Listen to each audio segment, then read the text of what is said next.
border, as far from here as you can get, but I'm very happy to be here with my colleagues, the Senate Economic Development, Housing and General Affairs Committee. We're in essence the Commerce Committee of the Vermont Senate, and therefore interact most closely with the business community and those who are trying to grow and make the economy more vibrant. We're here today because your two state senators, Peter Galbraith, who serves on the committee, and Jeanette White, who serves with us in the 30-member Senate, thought it was important to hold a hearing here in Windham County to start talking, at least from us at the State House level, about the future of Vermont Yankee. Now, last year there was a vote held in the Vermont Senate, and the vote was decidedly against the state relicensing process for the plant. That's news that you folks know a lot better than I do. So the official position really of the governor and the state legislature is that Vermont Yankee will close on its scheduled date of March 2012. Now we all know that that in fact is something that may be beyond the exclusive control of the state of Vermont because of federal preemption and perhaps the involvement of the NRC and a federal court in Washington, D.C. or New Orleans or elsewhere. But nonetheless, we felt it was our responsibility to really start talking about how we're going to transition the economy in this region to a post-Vermont Yankee era. And that's why we're here today, and I'm pleased to be here with my colleagues, and I'll introduce them at this time. To my far left is Senator Bill Karras from Rutland County. Many of you may know his family company, Karras Reel, with operations in Vermont and other locations in the United States and Canada. Senator Peter Galbraith, who I'm going to ask to say a few words in just a moment as one of your two Windham County senators. Senator Bill Doyle, who's the Dean of the Senate, has served since 1969 and was elected the same time that Dean Davis was elected governor of Vermont. So he's got the institutional memory that keeps us on track. And of course, served with Bob Gannett. And Bill and I served with Bob Gannett, Dave Gibson, Bob Gibson, of course, and Dave were the secretaries of the Senate. I've been there myself for a few years. I got elected the same night as Ronald Reagan. I hate to say that in this crowd, but anyway, that's the reality. I was 26 years old at that time, and I've served in the Senate for 30 years. And on my far right, not politically, but geographically, is Senator Jeanette White. So I'm going to ask both Senator Galbraith and Senator White to say a few words, since we're in their community and they're, in essence, our host for this afternoon's meeting. So, Senator Galbraith, thank you very much. Senator Lucy, I want to thank you for holding this hearing.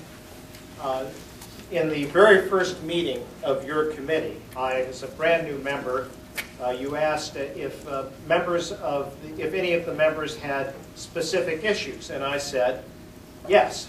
Here in Windham County, we are going to lose a very significant employer, a very significant contributor to our economy, as a result of a decision that the state is taking.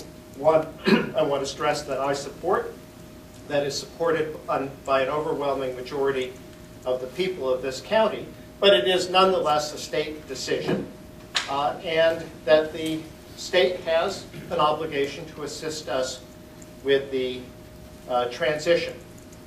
After all, if IBM, the largest employer in the state, when it asks for a road, the response from Montpelier is usually 2 lanes or 4. And so we'd like to have some of the same consideration, and I commend you for, Mr. Chairman, for responding so quickly. In the course of my campaign last summer for the position to which you have now hired me, I stressed that while the issue of Vermont Yankee has itself been very divisive, and if I remember, it is divisive from the 1970s all the way through to the last decade, we have something in common in wishing to make sure that its departure is not going to be damaging to our economy. We all want good jobs, just as we want a safety and a clean environment. We certainly would like as many of our friends and neighbors who work at the plant, even if those who disagree about whether the plant should continue to operate, we'd like as many of them to stay as wish to stay. In fact, we'd like everybody who wants to stay, recognizing that for many people, they have highly specialized skills and there are going to be other job opportunities. And we want to think about and look at how our economy, how we want the Windham County economy to be, and certainly in my view, to capitalize on the things that are so special about Windham County. Its great natural beauty, our excellent schools and public services, the strong sense of community, our educated workforce, and as we toured this morning, facilities that the BDCC has, our very entrepreneurial population. And that is the purpose of these hearings, to look forward, not to re-argue the issue. Mr. Chairman, I'd like to just ask, before we begin, for everybody to mute or turn off their cell phone. For somebody who lives up the West River Valley, I often forget because, as I point out, we have worse cell phone service in Windham County than we do, and than exists in East Timor and Afghanistan, two of the poorest countries in Asia. But I am pleased to report that that's about to change.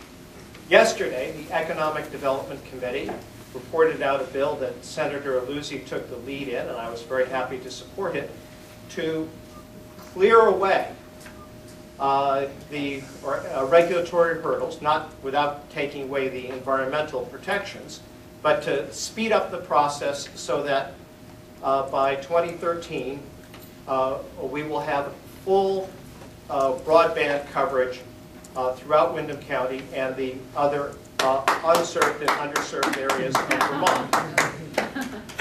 I say that, and I actually think this will really happen. I had a friend over at my house for New Year's Eve, and he's actually a top-ranking Democrat in the U.S. House, and he was vacationing in Mad River Valley, and he said he was coming down to visit me. He said, "Oh, is that guy a politician?" He said, "Yeah." He said, "Well, you know, all those politicians in Vermont, they always promise that they're going to have broadband and cell phone coverage, but then nothing happens. But this time, it really is going to happen. There's $160 million in federal money.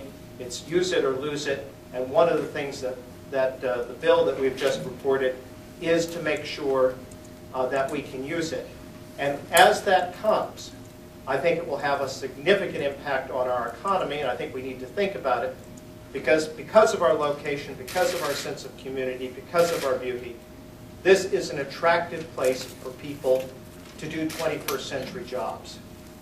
And many of the people who will do them want to do it in the more rural areas of our county, because that's part of the attraction. And so I think it is something that will begin to reshape our county, and I think it's one of the things we should focus on.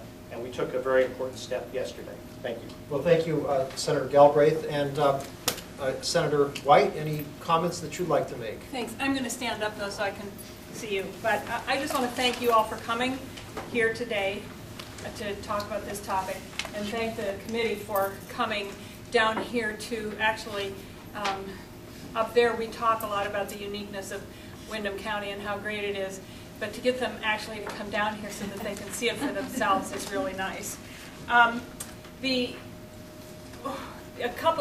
Over the past years, the legislature has commissioned studies on the economic impact of the closure of Vermont Yankee, and there are those studies that we can look at, but they focus primarily on the entire state and don't focus just on Windham County. In addition to that, what we've seen is that the Windham County people, the BDCC and the Windham Regional Commission, and a lot of people from all over the county have been working on the economic future of Vermont, or of Windham County, for a long time here, for the last 3 years, and have been doing a wonderful job. If you haven't been involved in that, contact